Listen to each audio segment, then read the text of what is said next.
Goeiemôre almal, hoop dit gaan goed vanmôre.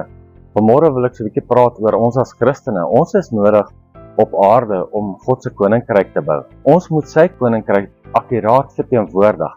Elke plek waar ons gaan, of dit nou in die winkel is, of op die plaas is, of op die pad ry, ons moet die Here akkuraat verteenwoordig. En as ons dit doen, bou ons God se koninkryk, want ons lyk soos Christus. Jesus sê ons gaan dieselfde goed as hy doen en meer. Dan lyk ons soos Christus op aarde vir ander mense. En dan kan hulle in God se koninkryk inkom.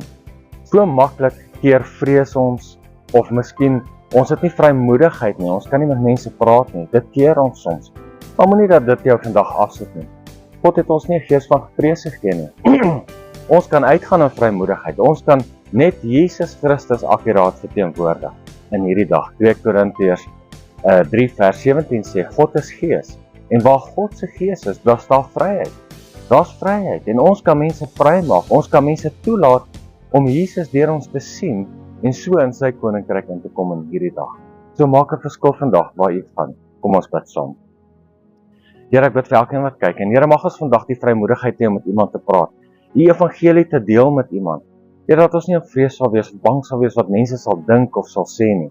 Maar Here, U bou U koninkryk saam met ons. En ons is medewerkers met U in hierdie dag. En Here, help ons om uit te gaan en 'n verskil te maak. Regte ambassadeurs te wees vir U koninkryk in Jesus naam. Amen.